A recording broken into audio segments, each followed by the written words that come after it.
This story is from Your Turn Practice Book, page 123 and 124.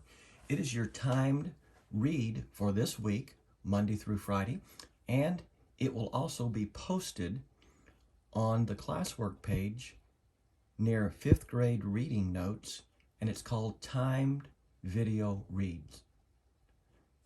You can find it there so that you can learn new words, practice along with it, and just increase your fluency. There are 621 words in this passage. Migration. You may know people who have moved from one city to another. When people move, they usually stay in their new place for quite a while. Did you know that there are many animals that move 2 times a year? This regular movement is called migration. A migration is usually a round trip made between 2 areas. Most animals that migrate move when the seasons change in spring and fall.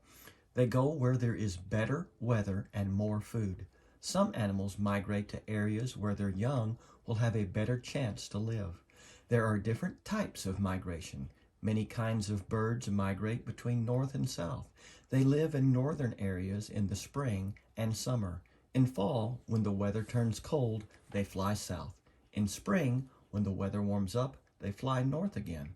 Other animals move between a higher place and a lower one when the seasons change. In summer, they make their homes high up on a mountain.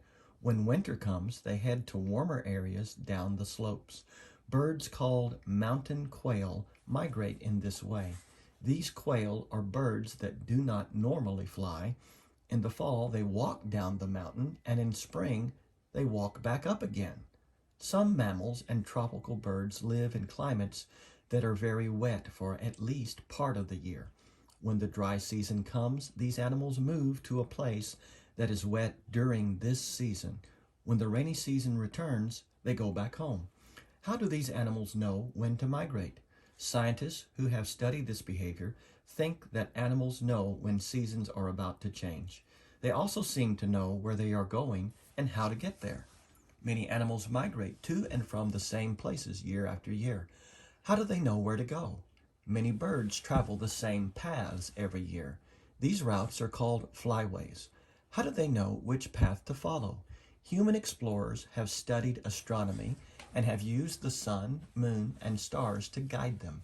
Birds and other animals also use the stars and the sun to help them find their way.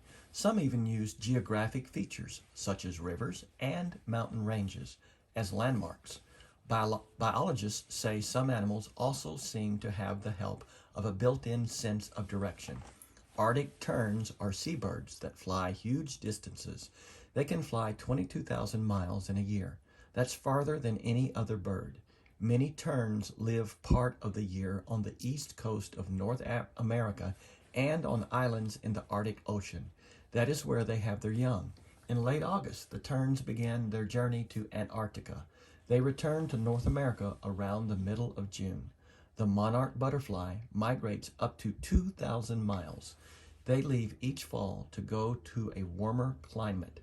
In the fall, monarchs from Canada and the northeastern United States fly to a warmer climate in the mountains of central Mexico. Some from western North America seek warmer weather on the California coast. Some fish migrate to reproduce. Salmon are known for making a hard journey to lay their eggs. Most salmon live in the ocean, but they are born in freshwater lakes and streams. To have their young, salmon travel back to the lakes and streams where they were born. People have studied how animals migrate for hundreds of years. One famous migration is that of the swallows of Mission San Juan Capistrano in California. A popular song celebrated their annual return. Many of the swallows have now abandoned the mission for other places in the area, but they haven't stopped migrating. Be sure and answer the questions. Look back over this, and you can check your book, Your Turn Practice Book, on pages 123 and 124 to help you answer these questions. And remember, it will be posted on the 5th grade reading site on classwork, and it's called Timed Video Reads. That way you can go back and check and learn new words that you may not know the first time you see them, and practice as many times as you'd like. Do a great job with your timed video reads this week. See if you can reach that goal of 100 and have extra time the next day to read more. The more you read, the better you're going to get. And there's also an illustration. Many types of birds, such as Canada geese, migrate each year. Might be a question about that.